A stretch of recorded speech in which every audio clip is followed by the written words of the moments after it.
Hello friends, welcome to Biology Lover. So this is the quick revision series of the chapter Reproduction in Organisms, Class 12th Biology. Okay, तो सबसे पहले हम पढ़ेंगे introduction को. So first is lifespan, the period from birth to the natural death of an organism. तो एक ऐसा period जब किसी ऑर्गेनिज्म का बर्थ होता है उससे लेकर के जब तक उसकी डेथ नहीं हो जाती उसके बीच के ड्यूरेशन को बोला जाता है life span. Okay. So next is reproduction, the biological process through which an organisms give rise to young offsprings similar to itself. तो reproduction एक ऐसी biological process होती है जिसमें organisms उनके जैसे ही young ones को produce करते हैं. इस process को बोला जाता है reproduction. Okay. Enables the continuity of species generation after generation. तो reproduction ही एक ऐसी प्रोसेस होती है जिसमें स्पीशीज़ की कंटिन्यूटी हो पाती है जनरेशन आफ्टर जनरेशन तक. Okay. So next is the process of reproduction of an organism depends on the following. तो अब कौन कौन से ऐसे फैक्टर्स हैं जिन पर रिप्रोडक्शन डिपेंड करता है. So first is organisms habitat, कि ऑर्गेनिज्म का हैबिटेट कैसा है. सेकेंड इट्स इंटरनल फिजियोलॉजी, कि उसकी इंटरनल फिजियोलॉजी कैसी है. And third is several other factors, और भी कुछ फैक्टर्स है जो जिस पे रिप्रोडक्शन की प्रोसेस डिपेंड करती है. ओके. सो नेक्स्ट हम पढ़ेंगे reproduction is of two types. So reproduction mainly दो टाइप का होता है. First is asexual mode and second is sexual mode. तो एसेक्सुअल मोड में क्या होता है, reproduction involves the single parent और without the involvement of gamete formation. तो एक ऐसा रिप्रोडक्शन जिसमें एक सिंगल पेरेंट इन्वॉल्व है पर उसमें कोई भी गैमीट का फॉर्मेशन नहीं हो रहा है, तो इस तरह के रिप्रोडक्शन को हम बोलेंगे एसेक्सुअल मोड. ओके. और asexual reproduction. Next is sexual reproduction. Reproduction involves two parents opposite sex and also involve the fusion of male and female gametes. तो एक ऐसा रिप्रोडक्शन जिसमें दो पेरेंट्स इन्वॉल्व हो रहे हैं और उसमें फ्यूजन हो रहा है मेल एंड फीमेल गैमीट का, तो इस तरह के रिप्रोडक्शन को हम बोलेंगे सेक्सुअल रिप्रोडक्शन. सो नेक्स्ट हम पढ़ेंगे एसेक्सुअल रिप्रोडक्शन को in detail. Okay. A single individual parent is capable of producing offsprings. तो जब एक सिंगल इंडिविजुअल और पेरेंट इन्वॉल्व होता है ऑफस्प्रिंग्स प्रोड्यूस करने में, तो उस रिप्रोडक्शन को क्या बोला जाता है, asexual reproduction. The produced offsprings are clones of each other. तो जो ऑफस्प्रिंग्स प्रोड्यूस होते हैं वो क्लोन्स होते हैं एक दूसरे के. तो अब हम पढ़ते हैं क्लोन्स क्या होता है.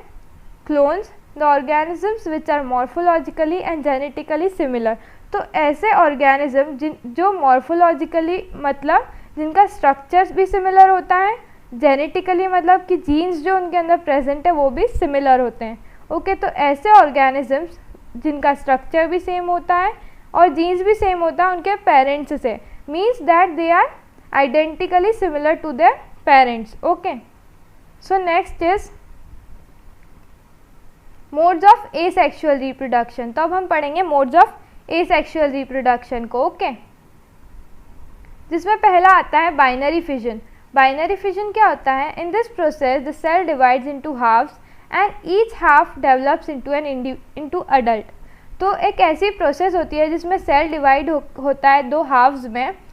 Each half develops into an individual, और हर एक जो हिस्सा उसका डिवाइड हुआ है वो एक नया अडल्ट इंडिविजुअल बना लेता है. तो इसके एग्जाम्पल्स है amoeba and paramecium. Okay. So next is budding. In this process the cell divides unequally to form buds. तो इस प्रोसेस में क्या होता है, जो सेल होता है वो अनइक्वली डिवाइड हो जाता है जिसके कारण बर्ड्स का फॉर्मेशन होता है, which remains attached to the parents initially and then detaches and develops into a mature cell. तो जो शुरुआत में जो वो बर्ड है वो तो पेरेंट्स से अटैच्ड ही होता है बट लेटर ऑन वो उससे डिटैच हो जाता है, मतलब उससे अलग होकर एक नया मैच्योर सेल बना लेता है. तो इस प्रोसेस को बोला जाता है बडिंग, और मेनली बडिंग देखा जाता है यीस्ट में. Example is yeast. Okay. So next is sporulation. Sporulation का मतलब होता है स्पोर्स का बनना, the process of spore formation. Okay. तो स्पोर्स का बनने को बोला जाता है sporulation. It occurs under favourable condition with like desiccation and extreme temperature. तो ये कब होता है, जब कंडीशंस अनफेवरेबल होती है, जैसे एग्जांपल देख ले डिसिकेशन या फिर extreme temperatures. Okay. Next is the product of multiple fission becomes individually surrounded by the resist coat called the cyst walls before they are released from the parent cell body.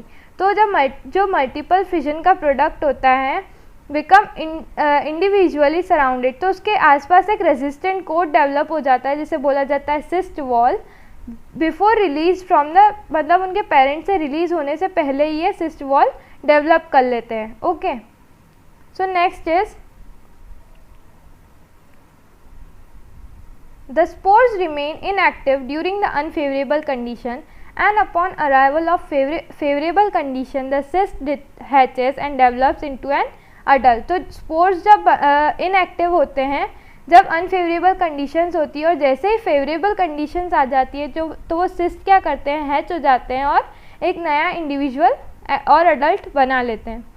Sporulation is thus not only a mean of reproduction but also enables the organism to survive during unfavorable conditions and disperse to new localities with air. तो sporulation सिर्फ एक तरह का reproduction ही नहीं है बल्कि ये organism को सर्वाइव करना सिखाता है अनफेवरेबल कंडीशंस में and despair to new localities with air. Okay, it occurs in amoeba और ज़्यादातर ये देखने को मिलता है हमें अमीबा में. क्या? Sporulation. Okay, so next definition is uniparental. It is a condition where a person receives 2 copies of a chromosome or a part of chromosome. तो ये एक ऐसी कंडीशन होती है जिसमें एक पर्सन के जो क्रोमोसोम्स होते हैं उनकी 2 कॉपीज़ बन जाती है या फिर कि क्रोमोसोम का एक पार्ट की भी 2 कॉपीज़ बन जाती है from one parent and no copies from the other. Okay, तो इसे बोला जाता है अनपेरेंटियल. तब हम आगे पढ़ेंगे फ्रेगमेंटेशन को. Fragmentation is a form of asexual reproduction where an organism split into fragments. तो ये एक तरह का asexual mode of reproduction है जिसमें organism split हो जाते हैं different fragments में. Each of these fragments develops into mature, fully grown individual followed by mitosis. तो हर एक fragment develop होके एक mature individual बना लेता है. किस प्रोसेस से बन जाता है वो? माइटोसिस के through. It occurs in some algae, Spirogyra, fungi, some annelids and sea stars. तो ये सारे एग्जाम्पल है फ्रेगमेंटेशन के. सो next is regeneration. Regeneration is the process of renewal, restoration and growth. तो रीजनरेशन को मैं एक एग्जाम्पल से समझाती हूँ कि एक इसका एग्जाम्पल होता है प्लेनेरिया. तो प्लेनेरिया का जब कोई सा भी पार्ट अगर कट जाता है तो वो एक पार्ट ही जब कटने के बाद वो एक नया इंडिविजुअल बना सकता है. उसमें इतनी कैपेबिलिटी होती है. ओके, मतलब इतनी कैपेसिटी होती है कि उसका कोई सा भी हिस्सा अगर कट जाए तो वो एक पूरा नया इंडिविजुअल बना सकता है from that cut piece only. It can occurs at the level of the cells, tissues and organs. तो ये सेल के लेवल पे भी हो सकता है, टिश्यूज़ के भी और ऑर्गन लेवल पे भी हो सकता है regeneration. Okay, it is a common in hydra, planaria, flatworms and echinoderms. तो इसके कॉमन एग्जाम्पल्स क्या क्या है? Hydra, planaria, flatworms and echinoderms. तो ये सारे एग्जाम्पल है रीजनरेशन के. ओके, और इसमें से एक प्लेनेरिया का मैंने आपको बताया. A lizard can discard a part of the tail when in danger.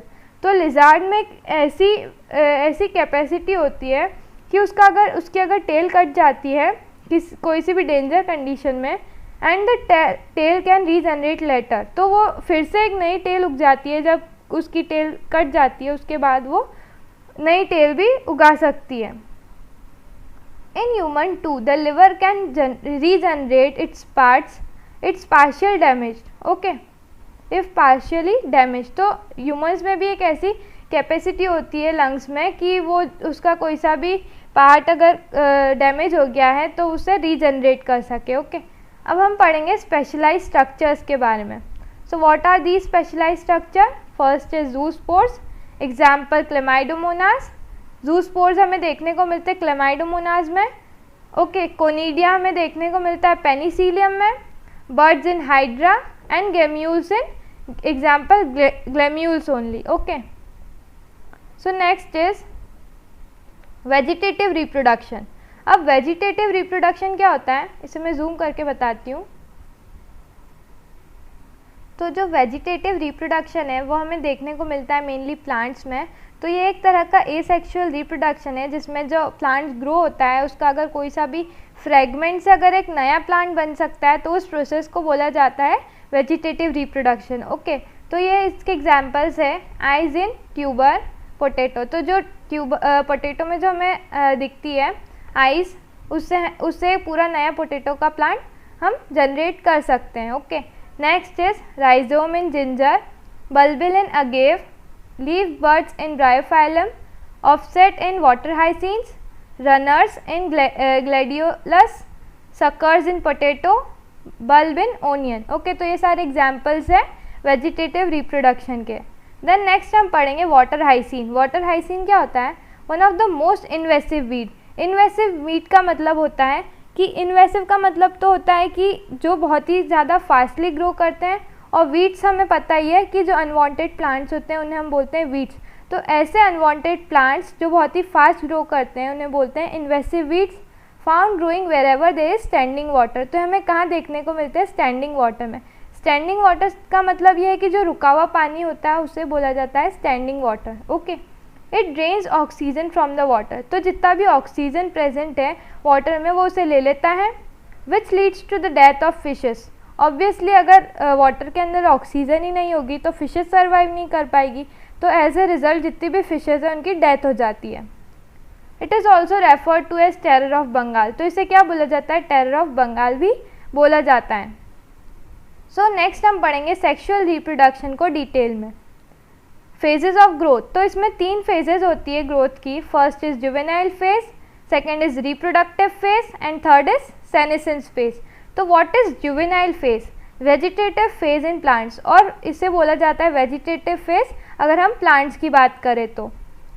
The stage of growth and maturity. तो इसमें क्या होता है? ग्रोथ एंड मैच्योरिटी आती हैं before the organism can reproduce sexually. तो ये प्रोसेस होती है जब कोई भी ऑर्गेनिज्म सेक्सुअली रिप्रोड्यूस करने से पहले की जो स्टेज होती है उसे बोला जाता है juvenile phase. So next is reproductive stage, begins at the end of juvenile phase. जब जुवेनाइल फेज खत्म हो जाती है तो उसके बाद शुरू होती है reproductive phase. So next is senescence phase. तो इसे बोला जाता है old age, the end of reproductive phase. तो जब रिप्रोडक्टिव फेज खत्म हो जाती है तो सेनेसेंस फेज आ जाती है। The rate of metabolism slow down. तो इसमें क्या होता है? जो मेटाबॉलिज्म होता है वो बहुत ही स्लो हो जाता है, अल्टीमेटली लीड्स टू डेथ। तो इसके अल्टीमेटली इससे किसी भी ऑर्गेनिज्म की डेथ हो जाती है। Hormones are responsible for the transition between these phases. और हॉर्मोन्स ही रिस्पॉन्सिबल है इनकी जो ट्रांजिशन होती है अलग अलग फेजेस की, तो उसके लिए कौन रिस्पॉन्सिबल है? हॉर्मोन्स। ठीक है, इन तीनों फेजेस में। तब हम आगे पढ़ेंगे plants exhibiting unusual flowering phenomenon. Okay, first is bamboo. Flowers only once in a lifetime, generally after 50 to 100 years, produces a large number of fruits and die। तो बैम्बू में फ्लावर सिर्फ एक ही बार आते हैं उसकी लाइफ टाइम में, generally after 50 to 100 years, मतलब 50 से 100 सालों के बाद ही एक बार उसमें फ्लावर आते हैं और वो लार्ज नंबर ऑफ फ्रूट्स को प्रोड्यूस करते हैं और फिर मर जाते हैं। ओके, तो सेकेंड एग्जाम्पल है स्ट्रॉबिलेंथस कुंतियाना का, जिसे हम बोलते हैं Neelakurinji. Okay, flower once in 12 year. तो इसमें फ्लावर आते हैं 12 साल में एक बार इनमें फ्लावर्स आते हैं। किसमें? स्ट्रॉबिलेंथस कुंतियाना में। सो next is oestrus cycle. Cyclic change in the activities of the ovaries and oviducts of the non-primate mammals like rats, sheep, dogs, cows and tigers। तो ऐसी साइक्लिक चेंजेस होती है जिसमें जो ओवरीज और ओविडक्ट्स की जो एक्टिविटीज़ होती है उनमें चेंजेस आते हैं। तो ये सब प्रोसेस होती है कहाँ में? नॉन प्राइमेट्स एनिमल्स में ये साइक्लिक चेंज होता है, जिसके एग्जाम्पल्स है rats, sheeps, dogs, cows and tigers. Okay, तो इनमें होती है oestrus cycle. Next cycle is menstrual cycle. Cyclic changes in the activities of the ovaries and the oviducts in primates. तो जब हम बात करें प्राइमेट्स की तो इनमें साइक्लिक चेंजेस होते हैं ओवरीज और ओविडक्ट की एक्टिविटीज़ में। एग्जाम्पल है इसका monkeys, apps and human beings. तो इन सब में क्या होता है? साइक्लिक चेंजेस को बोला जाता है मेंस्ट्रुअल साइकिल। सो नेक्स्ट हम पढ़ेंगे 2 टाइप के ब्रीडर्स को। First is continuous breeders and second is seasonal breeders. So what are continuous breeders? Mammals which are reproductively active throughout their productive phase.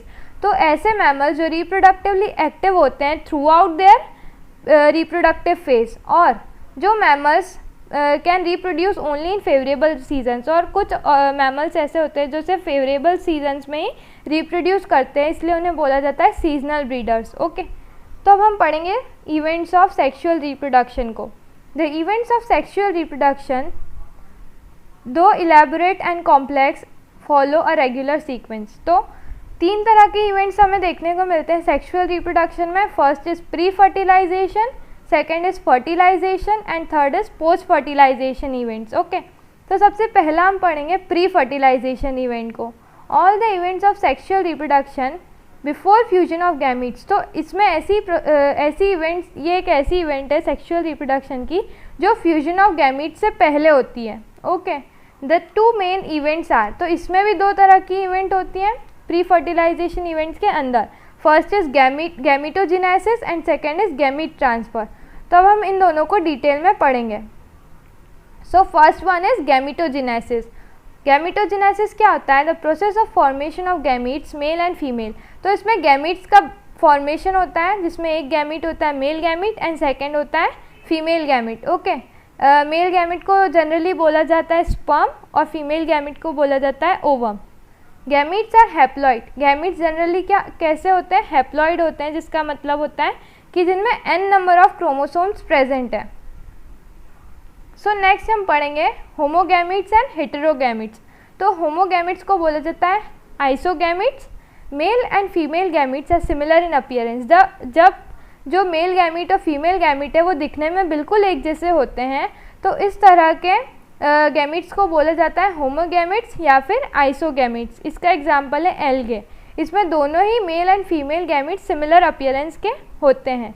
So next is हेटेरोगैमीट्स. हेटेरोगैमीट्स क्या होता है? Male and female gamete are morphologically distinct. Morphologically मतलब उनका structure totally different होता है. और हेटेरोगैमीट का example हम समझ सकते हैं ह्यूमन बींग से, जिसमें स्पर्म का साइज़ बहुत ही अलग होता है ओवम के साइज़ से, और उनका स्ट्रक्चर भी बिल्कुल डिफरेंट होता है. Male gametes are called antherozoid और स्पर्म. तो जो मेल गैमीट होता है उसको बोला जाता है एंथ्रोजॉइड या फिर स्पर्म. फीमेल गैमीट को बोला जाता है एग और ओवम. अब हम पढ़ेंगे सेक्सुअलिटी इन ऑर्गेनिजम्स.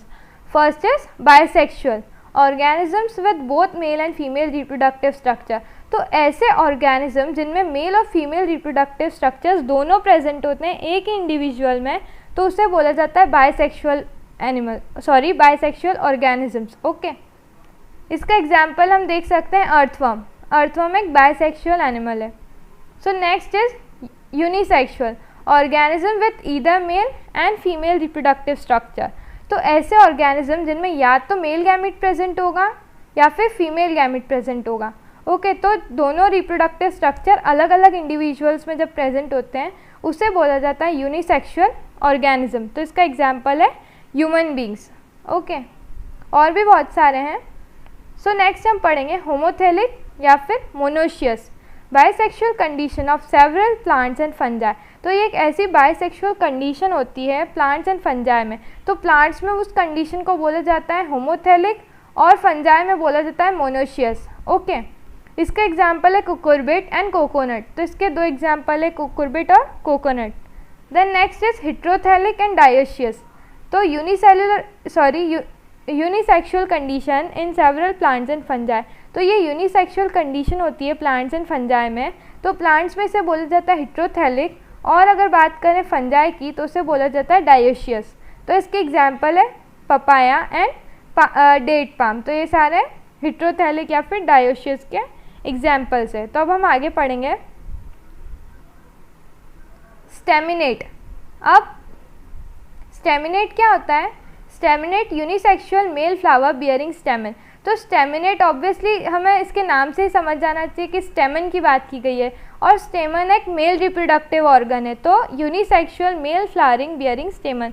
तो ऐसे प्लांट जिनमें स्टेमन प्रेजेंट होता है उससे बोला जाता है staminate. Okay, so next is pistillate. Pistillate के नाम से समझ आ रही है पिस्टिल की बात की गई है. मीन्स पिस्टिल एक फीमेल रिप्रोडक्टिव ऑर्गन है, तो इसे इसलिए बोला जाता है pistillate. Unisexual flowers pairing pistil, okay. तो ऐसे फ्लावर जिनमें पिस्टिल होता है उसे बोला जाता है पिस्टिलेट। सो नेक्स्ट टर्म हम पढ़ेंगे hermaphrodites, bisexual animals that possess both male and female reproductive organs. तो ऐसे बाइसेक्सुअल एनिमल्स जिनमें मेल और female reproductive organ same individual में प्रेजेंट होते हैं, मतलब एक के अंदर ही दोनों तरह के रिप्रोडक्टिव ऑर्गन पाए जाते हैं, उन्हें बोला जाता है हर्माफ्रोडाइट्स, ओके। इसके एग्जाम्पल है earthworms, sponges, tapeworms and Leach.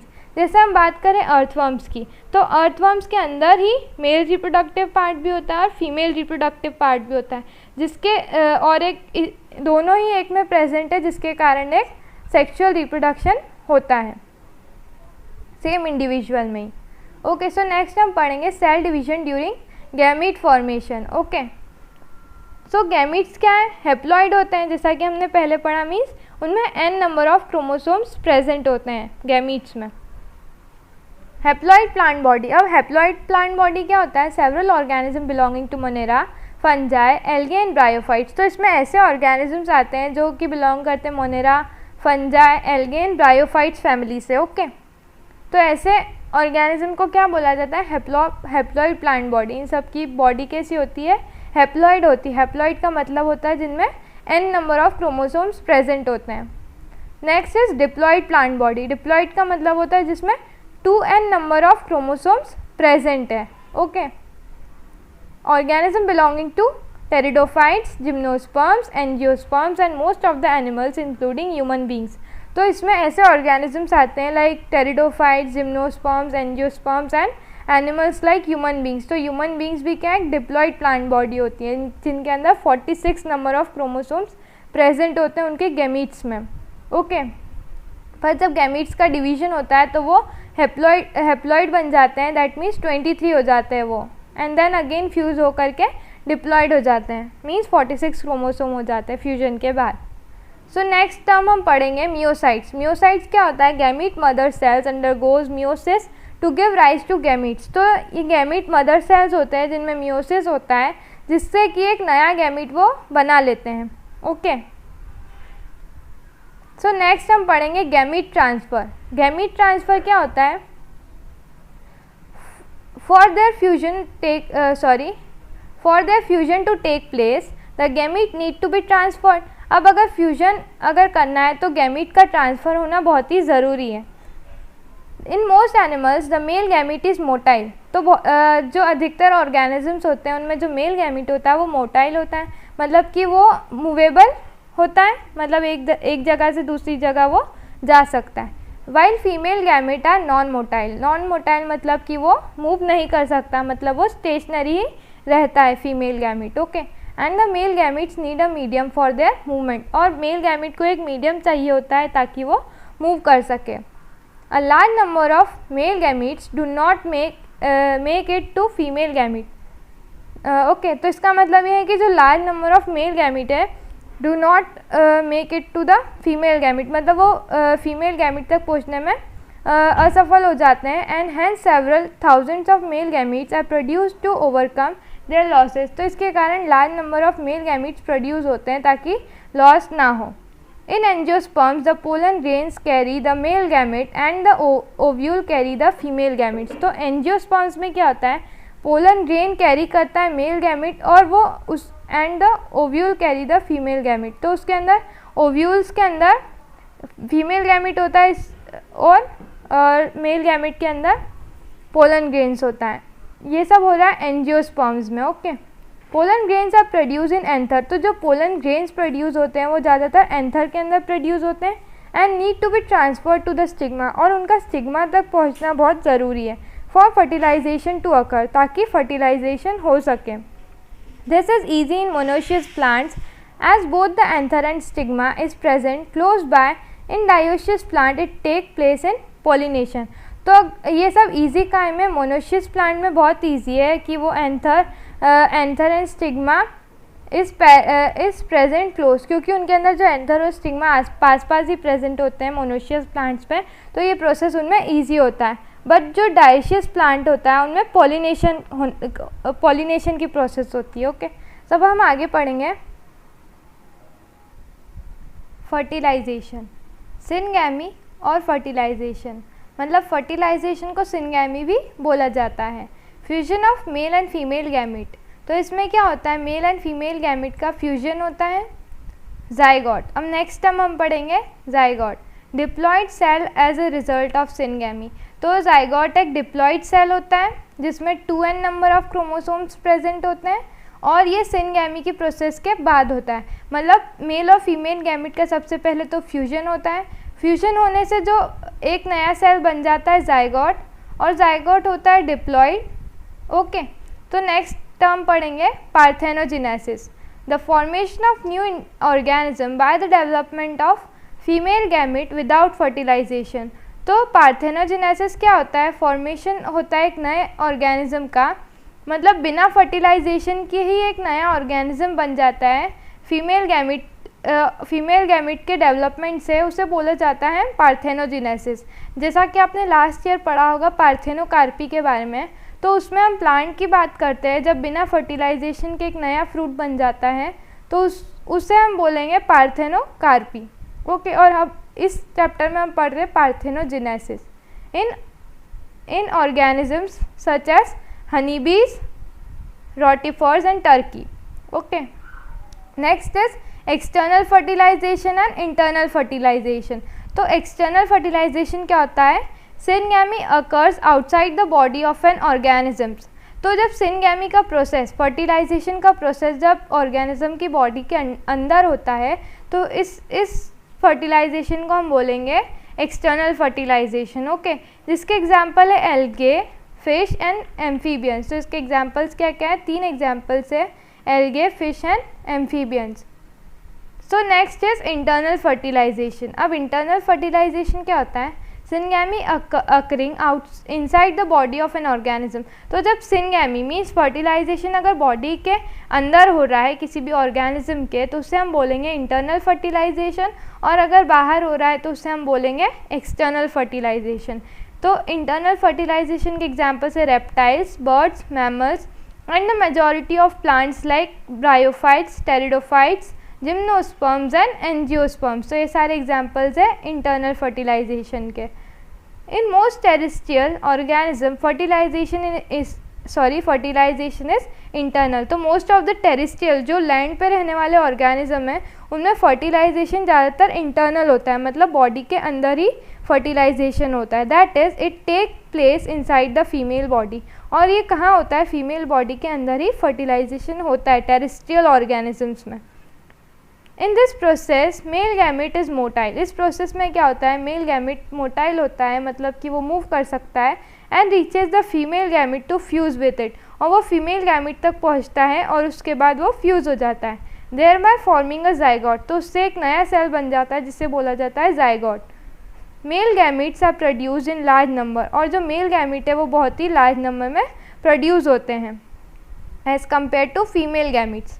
तो अब हम नेक्स्ट इवेंट पढ़ेंगे, third event, that is post fertilisation events. Okay, तो इसमें क्या होता है, these includes all the events after fertilization. तो फर्टिलाइजेशन के बाद में जो भी इवेंट्स होते हैं उसे बोला जाता है पोस्ट फर्टिलाइजेशन इवेंट्स। ओके, और प्री फर्टिलाइजेशन इवेंट्स में क्या होता है, जो फर्टिलाइजेशन के पहले जो इवेंट्स होती है उसे बोला जाता है प्री फर्टिलाइजेशन, देन फर्टिलाइजेशन, और फर्टिलाइजेशन के बाद में post fertilization. Okay, these includes all the event after fertilization. Okay, तो इसमें आता है सबसे पहले zygote. A diploid zygote is formed as a result of fusion of gametes in all the organism. तो जितने भी ऑर्गेनिज्म होते हैं उनमें जो जाइगोट होता है वो डिप्लॉयड होता है, मतलब उनमें 2n number of chromosomes present होते हैं, जो कि कब बनते हैं, जब गैमीट्स का फ्यूजन हो जाता है उसके बाद एक सेल बनता है जिससे बोलते हैं zygote. Okay, in external fertilization the zygote is formed in an external medium and in internal medium. तो जो एक्सटर्नल फर्टिलाइजेशन होता है उनमें जो जाइगोट होता है वो एक्सटर्नल मीडियम में बनता है, और इंटरनल फर्टिलाइजेशन में जाइगोट क्या बनता है, इनसाइड द इंडिविजुअल। मतलब जाइगोट ऑब्वियसली इंटरनल फर्टिलाइजेशन में कोई से भी इंडिविजुअल के अंदर ही बनेगा क्योंकि फर्टिलाइजेशन अंदर हो रहा है, और जिस ऑर्गेनिज्म में फर्टिलाइजेशन ऑर्गेनिज्म के बाहर होता है जब जैसे एग्जांपल लें हम ओविपेरस ऑर्गेनिज्म का, तो उनमें जो जाइगोट का फॉर्मेशन होता है उनमें एक्सटर्नल मीडियम में होता है, मतलब बाहर के मीडियम में होता है। The development of zygote depends upon the life cycle of N organisms and its surrounding. तो जो डेवलपमेंट होता है जाइगोट का वो डिपेंड काय पे करता है, लाइफ साइकिल पे डिपेंड करता है किसी भी ऑर्गेनिज्म की, या फिर वो किस सराउंडिंग में रह रहा है, तो इस पर जाइगोट का डेवलपमेंट डिपेंड करता है। In some organism zygote does not develop immediately and develops a thick wall around it. तो बहुत सारे ऑर्गेनिजम्स में जो जाइगोट होता है वो डेवलप नहीं होता है इमीडिएटली एंड डेवलप्स। वो डेवलप कैसे होता है कि उसके आसपास एक थिक वॉल बना लेता है और फिर वो उसमें डेवलपमेंट का प्रोसेस होता है। This wall is resistant to damage and desiccation. Desiccation का मतलब होता है सूखना, और डैमेज का मतलब कि उसको हार्म होने से वो बचाता है। वो वॉल जो बनती है थिक वॉल, वो उससे इन दोनों चीज़ों से बचाती है। Zygote is a vital link that insures continuity of species from the species between the organism of one generation to the next. तो जाइगोट ही एक ऐसी लिंक होती है कि जिससे कि कोई सी भी स्पीशीज़ की कंटिन्यूटी पॉसिबल है generation after the next generation. Okay, next term is embryogenesis. Embryogenesis का मतलब होता है एम्ब्रियो का बनना। Okay, it is the process of development of an embryo from the zygote. अब जाइगोट के बनने के बाद एक नया सेल, जब जाइगोट का डेवलपमेंट हो जाता है तो एक नया सेल बनता है जिसे बोला जाता है एम्ब्रियो। ओके, और इस प्रोसेस एम्ब्रियो के डेवलपमेंट के प्रोसेस को क्या बोलते हैं? एम्ब्रियोजेनेसिस बोलते हैं। The zygote undergo mitotic cell division. और जो जाइगोट होता है उसमें माइटोटिक सेल डिवीजन होता है, ठीक है, मतलब वो माइटोटिकली वो डिवाइड करते हैं cells. Cellular differentiation for the further development, और इसमें सेल्यूलर डिफ्रेंसिएशन होता है ताकि आगे डेवलपमेंट हो सके। Based on the location of the development of zygote, animals can be grouped into the following two categories. तो जब हम देखें कि उसका डेवलपमेंट जाइगोट का किस लोकेशन पे हो रहा है, तो एनिमल्स को मेनली दो कैटेगरीज में डिवाइड किया गया है। First is oviparous animals and second is viviparous animals. तो ओविपेरस का मतलब होता है एग लेइंग एनिमल्स। तो ऐसे एनिमल्स जो एग ले करते हैं, मतलब अंडा देते हैं, उन ऑर्गेनिज्म को बोला जाता है oviparous. A hard calcareous shell covers the fertilized egg. तो जो फर्टिलाइज्ड एग को जो कवर करता है उस शेल को बोला जाता है कैल्केरियस शेल, और ये बहुत हार्ड होता है। The young one hatch out after a period of incubation. तो कुछ पीरियड के बाद वो यंग वन हैच आउट हो जाता है और एक नया ऑर्गेनिज्म बन जाता है, प्रोड्यूस हो जाता है। मतलब इसके एग्जांपल्स है बर्ड्स एंड रेप्टाइल्स। तो ज़्यादातर हम भी देखते हैं कि बर्ड्स और रेप्टाइल्स एग ही लेकर के नया इंडिविजुअल प्रोड्यूस करते हैं। सो नेक्स्ट हम पढ़ेंगे viviparous animals giving birth to young ones. तो ऐसे एनिमल्स जो यंग वंस को बर्थ देते हैं उसे बोलते हैं viviparous. Okay, the development of zygote into a young one take place inside the body of female organism. तो ये जो डेवलपमेंट होता है जाइगोट का, तो ये ज़्यादातर फीमेल ऑर्गेनिजम्स के अंदर ही होता है, inside the body of the female organism. After attaining a certain stage of growth. तो जब एक सर्टेन स्टेज आ जाती है जिसमें ग्रोथ हो जाती है, the young one are delivered out of the body of the female organism. तो ये जो यंग वन होता है वो फीमेल बॉडी के बाहर डिलीवर्ड किया जाता है। So next is in flowering plants zygote is formed inside the ovule। तो जो फ्लावरिंग प्लांट्स होते हैं उनमें जो जाइगोट बनता है वो ज़्यादातर ओव्यूल के अंदर ही बनता है। That is female reproductive organ. Ovule is female reproductive organ. Post fertilisation events in flowering plants. अब हम पढ़ेंगे पोस्ट फर्टिलाइजेशन फ्लावरिंग प्लांट्स की। Pistil remain attach to the plant. तो पिस्टल जो होता है फीमेल रिप्रोडक्टिव पार्ट जिसे बोला जाता है, तो वो remains detach to the plant, तो मतलब वो उससे अटैच्ड ही होता है। Sepals, petals and stamens wither and fall off. तो जो सेपल्स, पेटल्स और स्टेमन्स है, स्टेमन मेल रिप्रोडक्टिव पार्ट है, तो ये सारे क्या फॉल ऑफ हो जाते हैं, मतलब गिर जाते हैं। फर्टिलाइजेशन के बाद की बात की गई है ये। Okay, so next is zygote becomes embryo. तो जो जाइगोट होता है वो देन एम्ब्रियो में डेवलप हो जाता है। Ovule become seed. ओव्यूल से सीड बन जाता है, और जो ओवरी होती है वो एक फ्रूट में कन्वर्ट हो जाती है। Seeds germinate under favourable conditions to produce new plants. तो जो सीड जर्मिनेट होते हैं तो जब उन्हें फेवरेबल कंडीशंस मिल जाती है लाइक सॉइल, वाटर एक्सेट्रा, तो ये सारी चीज़ें मिलने के बाद एक नया प्लांट वो प्रोड्यूस कर लेते हैं वो सीड्स। ओके, तो यहाँ पे हमारा चैप्टर ख़त्म होता है। तो please like, comment and subscribe to my channel. अगर आपको ये वीडियो अच्छा लगा तो प्लीज़ लाइक करें, कमेंट ज़रूर करें and subscribe to my channel. Also press the bell icon so that you will never miss any update. और अगर आप चाहते हैं इस चैप्टर की NCERT के एक्सप्लेनेशन को, तो ये मैंने बना रखी है, उसकी प्लेलिस्ट गिवन है मेरे चैनल पे, तो प्लीज़ आप उसे देखें। उसमें डिटेल एक्सप्लेनेशन है, लाइन बाय लाइन एक्सप्लेन किया है मैंने NCERT को इस चैप्टर्स की। ओके, तो प्लीज़ आप उसे एक बार देख लें। Thank you.